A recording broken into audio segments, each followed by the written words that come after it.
सत्संग इस कलयुग में एक ऐसा सहारा है जो डूबते हुए को नाव मिल जाए उससे भी बढ़िया तरीका है। आम कहा जाता है डूबते हुए को तिनके का सहारा, पर अगर नाव ही मिल जाए तो पूछिए मत। तो उसी तरह इस कलयुग में डूबते हुए जीवों को, तड़फते हुए जीवों को बचाने के लिए, राहत पहुंचाने के लिए राम का नाम एक जहाज है जो उन डूबते हुए, उन तड़फते हुए जीवों का आधार है। और कोई उस नाम का जाप करे, सुमरन करे, फिर तो कहना ही क्या है। सो उस परम पिता परमात्मा के नाम का जाप हमेशा आप करते रहो, कहीं गुमराह ना हो जाओ, कहीं आलस्य में ना पड़ जाओ, कहीं भूल ना जाओ परमपिता परमात्मा को। इसलिए संत पीर फकीर सत्संग लगाते हैं, और जो सत्संग सुन के अमल करते हैं उनके तो अंदर बाहर कोई कमी रहती ही नहीं। उनके भाग्य नसीब वाकई बुरे होते हैं जो सत्संग सुनते सुनते भी बुरे कर्मों की तरफ चल पड़ते हैं। एक अनजान आदमी है, जंगल में भटक गया और उस भटकते हुए को एक रास्ता सूझा। उसे नहीं पता वो रास्ता कैसा है, उसे नहीं मालूम वो रास्ता कैसा है। बुद्धि विवेक का काम लेता तो पता चलता, पर उसने आप देखा ना ताप उस रास्ते पे निकल पड़ा। उस रास्ते में जंगली जानवर हैं, उस रास्ते में दलदल है, जान बचाएगा तो कैसे, बहुत ही मुश्किल है। वो लुट जाता है डाकुओं के हाथों, घायल हो जाता है पशुओं के हाथों, और फंस के रह जाता है दलदल में। लेकिन एक पूरे जंगल का जानकार है, उसे पता है शॉर्टकट रास्ता कौन सा है। उसे पता है ये रास्ता दलदल भरा है, ये जानवरों से भरा है, इधर डाकू रहते हैं और ये बिल्कुल सेफ रास्ता है। पर वो इंसान फिर भी दलदल वाले रास्ते में चल पड़े, डाकुओं की तरफ चल पड़े, या पशुओं वाले रास्ते में जो खा जाएंगे उस रास्ते में चल पड़े, तो क्या कहिए। ऐसे ही सत्संगी होते हैं, जो सत्संग सुनते हैं, नाम लेवा होते हैं। जब वो ऐसे जंगली रास्तों पे निकल पड़ते हैं तो फिर दद्दा दोष ना काहू दीजिए, दोष कर्मा अपनिया, जो मैं किया सो मैं पाया, दोष ना दीजिए आवर्जन। आप तो जानकार हो, जिसने सत्संग सुना, नाम ले लिया, वो तो जानकार है कि ये रास्ता गलत है, ये रास्ता गलत जा रहा है, ये दलदल भरा है, यहां पे काम वासना क्रोध लोभ मोह अहंकार टूट पड़ेंगे, बर्बाद कर देंगे। वो सब जानता है। अगर जानते बूझते हुए भी वो उस रास्ते का चयन करता है, उस रास्ते को चुनता है, तो इसमें फिर ना तो भगवान का दोष, ना गुरु पीर फकीर का दोष, अपने कर्मों की सजा भोगता रहता है, तड़पता रहता है, व्याकुल रहता है। तो इसलिए सत्संगियों, आपको तो पता है गलत रास्ते नहीं चलना, फिर आप मन के लोभ लालच में क्यों चल पड़ते हो? क्षणिक स्वाद के लिए क्यों आप अपने सतगुरु से मुंह फेर लेते हो? क्यों सत्संग की बातों को दरकिनार कर देते हो? क्यों नहीं अमल करते आप? और जब आप अमल नहीं करते, जब आप वचनों की काट करने लगते हो, तो जिंदगी में दुख आज नहीं तो कल आने वाले हैं। फिर उसके लिए भी तैयार रहना। दुख आपने सहेड़े हैं तो फिर भोगने के लिए भी आप अपने आप को तैयार रखो।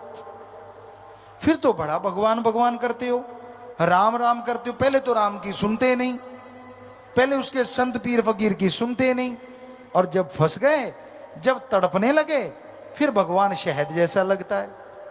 क्यों करते हो आप ऐसा? मन की वजह से। जवानी तो गधे पे भी आती है, आपके कोई अलग नहीं आई, उस पे भी आती है। आपकी जवानी कैसी? वो जवानी जो सतगुरु के लेखे लगे, अरे वो जवानी जो समाज के भले कामों के लेखे लगे, अरे वो जवानी जो भक्ति इबादत में पल पल गुजारे, उस जवानी के बराबर दुनिया में तीनों लोकों में कोई नहीं होता।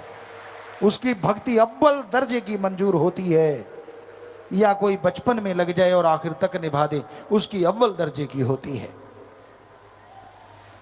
पर यहां तो जब दोहरा मापदंड अपना लेते हैं लोग, अपने सतगुरु को, अपने राम को मूर्ख बनाना उनकी आदत बन जाती है। ये दिखाना कि मैं भक्त भी हूं और काम वो करना जो संत पीर फकीर रोकते हैं। तो फिर दुखों के पहाड़ को बुलाने से कोई रोक नहीं सकेगा। फिर तड़पोगे, फिर रोओगे, तब आप होगे और आपके दुख होंगे, कैसे कोई बचाएगा? गुरु को मानते हो पर गुरु की नहीं मानते, ये खतरनाक है, ये डेंजर है। जब आपको समझी आ गई कि रास्ते दलदल से भरे हैं, जब आपको समझी आ गई कि जंगली जानवर आप पे अटैक करने को तैयार बैठे हैं, तो राम नाम का शॉर्टकट क्यों नहीं अपनाते? क्यों काम वासना क्रोध लोभ मोह अहंकार मन माया को, उन जंगली जानवरों को अपने पे टूटने का मौका देते हो? क्यों? जोश जवानी का।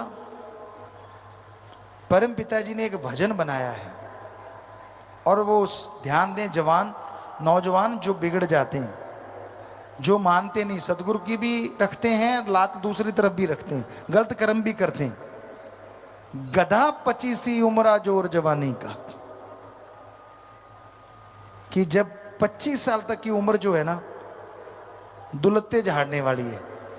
किसी को रोक दो आप, माँ बाप भी रोक दें तो उनका दुश्मन बन जाता है। मुझे रोका तो कैसे रोका, मैं मर्जी का मालिक, मैं करूं सो करूं। यानी गधे की तरह दुलत्तियां झाड़ता है। संत पीर फकीर समझाएं, अगर उसकी मन की बात कहते रहे, हाँ जी हाँ जी हाँ जी हाँ जी हाँ जी हाँ जी, फिर तो बड़ा खुश। और आज हम जो थोड़ी करारी बातें सुना रहे हैं तो थोड़ा रूठेगा भी, हमें कहते रहते पिताजी तो, और तेरे बाप को कहें भाई, गड़बड़ तू कर रहा है तो तेरे को ही कहेंगे ना, तेरा बाप करेगा तो उसको भी कहेंगे। तो हमें तो आपके चौकीदार जो हुए, आपकी निगाह जो रख रहे हैं कि मत करो बुरे कर्म, और हमें दिख भी रहा है कि करोगे तो फिर भरोगे, फिर चिल्लाओगे, फिर रोओगे कि मेरे साथ ऐसा क्यों हो रहा है। आजकल क्या बच्चा, क्या बूढ़ा, क्या जवान, सब काम वासना क्रोध लोभ मोह अहंकार मन माया की गिरफ्त में है। बचा हुआ वही है जिसने सच्चा इश्क उस वाहिगुरु से, सतगुरु मौला से किया हुआ है। वो चाहे बच्चा है, जवान है, बूढ़ा है, वो ही बचा है।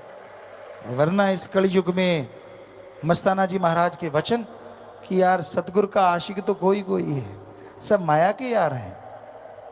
तो हम ये कहते हैं उस सतगुरु की कृपा से ही कि आज बहुत से सतगुरु के भी यार हैं, बहुत बच गए उनके रहमो करम से, उन्हीं की कृपा से। खाने को घी दूध मेवे मिठाइयां खनिज लवण विटामिन्स मिले तो कोई गंदगी के ढेर पे चोंच क्यों मारेगा बताइए? नहीं मारता ना। अब दूध पड़ा है, मेवे है, पनीर है, मिठाइयां हैं, हर तरह की सब्जियां हैं, जो आपको पसंद वो सारा सजा हुआ है, लड्डू जलेबियां जो भी आपको अच्छी लगती हैं, उसको छोड़ के क्या आप कूड़ा करकट खाओगे? सवाल ही पैदा नहीं होता जी। आप तो उनमें से भी चुन के वो खाओगे जो सबसे स्वाद आपको लगता है। पर हम देख रहे हैं कुछ कुछ बच्चे ऐसा भी करते हैं कि सारा कुछ छोड़ छड़ा के गंदगी के ढेर में चोंच मारते ही मारते हैं, मानते नहीं वो। उनके घेर अड़ा हुआ है मन का। जवानी उनको लगता है हमारे पे आई है और किसी पे तो आई ही नहीं, पहले वाले तो ऐसे बूढ़े हो गए, सीधे ही बूढ़े जन्मे थे बूढ़े ही हो गए। अरे उम्र का तजुर्बा होता है। गुरु से सीखो तो बचपन में भी बुढ़ापे जितनी शिक्षा सीख लेता है आदमी, वरना उम्र के साथ साथ शिक्षा आती है जैसे जैसे उम्र बीतती है। इसलिए नादानियां छोड़ दो, बुरे कर्म छोड़ दो, इनमें कुछ नहीं रखा। और गुरु पीर फकीर के वचनों से नाता जोड़ लो, क्योंकि अगर उस सतगुरु मौला से नाता जोड़ के रखोगे तो ही खुशियां हैं, वरना भाई फिर चारपाई तो कहीं गई ही नहीं। हमारा काम समझाना है। आपको बुरा लगे तो भी कोई बात नहीं, आपको अच्छा लगे तो भी कोई बात नहीं, क्योंकि एक टीचर जो है वो तनख्वाह लेता है, वो पढ़ाता है। कई नहीं भी पढ़ाते, गपशप मार के भी आ जाते हैं, लेकिन अगर टीचर पढ़ाता है तो उसका काम तो हो गया। बच्चे फॉलो कितना करते हैं वो एक अलग बात है। कई टीचर ऐसे होते हैं जो बच्चों से फॉलो करवाते हैं, उनको दर्द लेते हैं, पूरा पेन लेते हैं उनका। पढ़ाया, फिर फॉलो करवाया, फिर फॉलो करवाया, फिर अपने तरीके से वो उनकी जांच करते रहते हैं कि कहीं भूल तो नहीं गए। तो वो टीचर सबसे सर्वश्रेष्ठ होते हैं और उनके बच्चे मेरिट लेके उनका नाम रोशन करते हैं। पर वो टीचर कब तक पढ़ाएंगे? जब तक आप 15-20 साल के नहीं होते, 25 साल के नहीं होते। डिग्री की डिप्लोमे ले लिया फिर तो आप पढ़ाने वाले हो गए। पर इस कलयुग में एक टीचर ऐसा भी होता है जो पढ़ाता ही रहता है, और वो होता है सच्चा गुरु। उसके लिए शिष्य बड़ा ही नहीं होता, छोटा ही छोटा, छोटा ही छोटा, छोटा ही छोटा रहता है। हर पल उसकी निगाह रखता है वो, हर पल उसका ध्यान रखता है वो, कदम कदम पे समझाता है उसे, वो समझाता चला जाता है। ना बेटा इसकी ना सुन, ना बेटा उसकी ना सुन, तू अपने जमीर की सुन, तू अपने सतगुरु की सुन। सतगुरु और जमीर की सुनेगा तो तेरी तकदीर बनेगी, दुनिया की सुनेगा तो बनी हुई तकदीर का बेड़ा गर्क हो जाएगा। मन हावी होता है, किस पे नहीं होता? आदमी तो आदमी है, लेकिन सतगुरु की जो मान ले वो भी भाग्यशाली होता है, वो भी भागों वाला होता है, जो मान के अमल कर लेता है। चाहे कुछ भी क्यों ना हो, फिर भी मालिक उस पे रहमो करम बरसाता रहता है। तो इसलिए मौसम बदले ना बदले, उसमें ठंडक आए ना आए, हे भक्तजनों, हे प्रेमियों, हे मालिक के प्यारों, अगर सतगुरु पीर फकीर पे दृढ़ यकीन रखोगे, नाम का सुमरन करोगे, सेवा करते रहोगे, परहित परमार्थ में तन मन धन से लगे रहोगे, तो यकीनन यकीनन आपके तो मौसम बहार ही रहेगा, यहां भी और अगले जहान में भी। किसी के पतझड़ आए तो आए, क्या करें, उसके कर्म। पर जिसने दृढ़ यकीन कर लिया, दृढ़ विश्वास रखा, उसके कभी पतझड़ नहीं आता, उसके तो बहारें ही छाई रहती हैं। देखने वाले बल्कि हैरान होते रहते हैं, यार कल ये ऐसा था, आज ऐसा होगा, यार ये कहां से कहां पहुंच गया, कैसे? पर कामा दे आके टगे नहीं मरदे। अगर वो आपकी निंदा करते हैं, आपसे जलते हैं, तो आप मत जलो, आप मत निंदा करो। उनके जलने से, उनकी निंदा करने से आपके और कर्म कट जाएंगे और आप माला माल होते चले जाओगे। कोई नजर नुजर नहीं लगती सत्संगियों को, ना बुरी नजर लगे ना अच्छी। मालिक की अच्छी नजर सदैव उन पे बिछाई रहती है। ना उन्हें दुख आता है ना सुख। आप सोचेंगे दुख सुख ही नहीं आता तो क्या फायदा, सुख तो आना चाहिए, नहीं, उन्हें परमानंदी रहता है। सुख का पता तब लगता है जब दुख आए। आप में से सारे साथ संगत बैठी है, जब नजला जुकाम लग जाता है, बेहद ज्यादा पानी बह रहा है, सिर दर्द है, कोई अच्छा नहीं लगता, खाना भी फीका फीका, सब कुछ अजीबोगरीब, ये है दुख। और फिर जब आप बिल्कुल ठीक हो जाते हैं तब पता लगता है हाँ आराम आ गया, तो वो है सुख। यानी अगर जुकाम लगा तभी पता चला ना सुख क्या है, वरना तो दुख का पता ही नहीं। तो इसलिए सत्संगी जो होते हैं, मालिक से प्यार करते हैं, सुख दुख नहीं आता, वहां तो परमानंद ही रहता है, तमीज ही नहीं रहती, खुशियां ही खुशियां, खुशियां ही खुशियां। यही सचखंड है, यही निज धाम में होता है। पर दृढ़ यकीन चाहिए, सेवा सुमरण चाहिए, जितना का कर सको। और सत्संग सुनो, क्योंकि सत्संग सुने बिना आदमी काबू में नहीं रहता, उसका मन काबू नहीं रहता, इंद्रियां काबू नहीं रहती। जैसा करो संग वैसा चढ़े रंग। बनी बनाई भक्ति को गुल करने वाले घूम रहे हैं चारों तरफ। आपके चेहरे पे थोड़ा नूर आता है भक्ति का, जब आपके प्यार का सुरूर आप पे छाने लगता है, तब तक कोई ना कोई ऐसा संग आप कर बैठते हैं जो आपकी उस भक्ति के रंग को फीका कर देता है, और सत्संग में बैठे बैठे नींद में खो जाते हैं आप। कहां मस्ती मानने वाले, कहां नजारे लेने वाले हर शब्द के। क्यों क्यों आप डुला देते हो सब कुछ, थोड़ी सी देर में करी कराई भक्ति को खत्म करवा लेते हो। इसलिए किसी की सुनो ना, सुननी है गुरु पीर फकीर की सुनो। वो आपका कभी बुरा सोचते नहीं, करना तो बहुत दूर की बात है। उनकी बात आपको कड़वी लग सकती है, कई बार हजम नहीं होती, ऐसा भी हो जाता है, लेकिन वो बदहजमी भी जन्मों जन्मों की बदहजमी को खत्म कर देती है। कई ऐसे होते हैं थोड़ी तकरार करने के बाद मान लेते हैं, लड़ते रहेंगे, नहीं पिताजी ने ऐसा मुझे कहा, उसको कहा, फलां को कहा, लास्ट में कर करा के कहते नहीं कहा तो सही ना, वो भी बच जाते हैं, उनको भी खुशियां मिल ही जाती हैं। और कई होते हैं कि पहली बार में ही मान जाते कि हाँ भाई जो पीर मेरा कह रहा है वो झूठ कह ही नहीं सकता, गलत कह ही नहीं सकता, मेरे में लाख कमी हो सकती है पर उसमें कमी हो नहीं सकती। उनका दायरा फिर खुशियों का बहुत बड़ा हो जाता है। अब दायरा आपके हाथ में है, आपने कितना बनाया हुआ है। और कई ऐसे होते हैं कि सुनते ही गड़बड़ हो जाती है, यार ये मुझे कहा, क्यों कहा, कहना नहीं चाहिए था। वो आप खड़ ज्ञानी बन जाते हैं।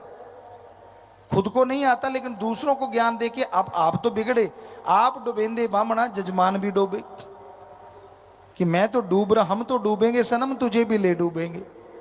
खुद का मन बिगड़ा होता है और साथ वाले का भी बिगाड़ देते हैं। लानत ऐसे लोगों पे और लानत ऐसी जननी पे जो ऐसे बच्चों को जन्म देती है। आपका फर्ज, आप भक्त बन गए तो दूसरों को भक्ति से जोड़ो। पता नहीं कब आपके भाग्य उदय हो जाएं और कब आप खुशियों से माला माल हो जाएं। पर अगर एक को भी तोड़ने की आपने कोशिश की तो आपके परिवार तक, कुलों तक वो बात जाएगी। क्योंकि एक मां से उसके बेटे को बिछोड़ देना, एक गऊ को पेड़ा देके जल्लाद को सौंप देना, इसके बराबर होता है किसी भक्ति करने वाले को मालिक से तोड़ देना। बेइंतहा पाप, बेइंतहा पाप। इसलिए भक्तजनों जोड़ने की कोशिश किया करो, तोड़ने का तो सोचो भी ना। क्योंकि किसी को भी तोड़ना अल्लाह वाहिगुरु राम की भक्ति इबादत से महापाप होता है, और वो खुद भोगता है, उसके परिवारजन भोगते हैं।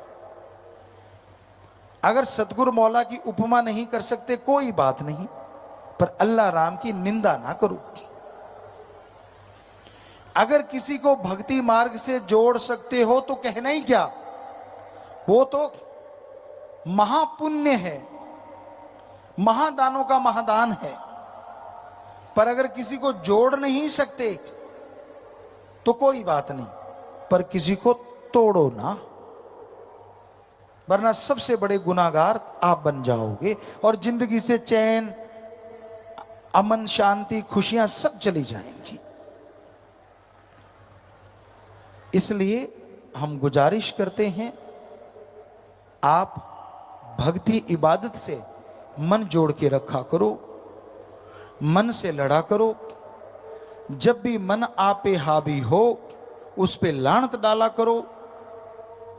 रख वर्ज जरा इना अखियां नू, बिना सतगुरु दूजा तकना नहीं। ये परम पिता जी ने शब्द लिखा। तो बहुत सत्संगी हैं जो इस पे अमल करते हैं कि वो अपनी आंखों में अल्लाह वाहिगुरु राम गॉड के अलावा किसी और को वो दर्जा देते ही नहीं। लेकिन कई होते हैं लंपट मास्टर, उनका काम होता है सतगुरु के सामने भी जी हजूरिया, और जब दांव लगे तो बुरे काम भी करते रहना। जब पीर फकीर सामने तो ऐसा लगता है ये तो भक्त बिल्कुल अभी पैदा हुआ है भाई, ये तो पाक साफ है। और जैसे ही गुरु पीर फकीर नहीं साइड में चले गए, फिर देखने वाला होता है उसकी निगाह कैसे नाचती है, किस किस में क्या क्या टोहती है, क्या क्या देखती है। करी कराई भक्ति यहीं करी और यहीं लुटा के खाली हाथ वापस चले जाते, सिर्फ मन माया के अधीन होकर, काम वासना की वजह से, क्रोध लोभ मोह अहंकार की वजह से। तो हे भक्तजनों, मालिक के प्यारे, ये फर्ज है हमारा आपको समझाना। भक्ति में आके बैठते हो, मालिक की याद में आके बैठते हो, भक्ति से बेइंतहा नजारे आपको मिलने वाले होते हैं। पर सत्संग समाप्त होते ही गलत भावना, गलत निगाह, गलत सोच, गलत फोन, गलत चीजें करनी शुरू ना कर दिया करो, वरना यहीं भक्ति करी और यहीं बर्बाद करके आप चले जाते हो। क्यों? अरे ये भक्ति पहले जब लोग करते थे, जो आपको घंटे डेढ़ घंटे में नसीब हो जाती है, उनको 100-100 साल में नसीब होती थी, सैकड़ों साल लग जाते थे।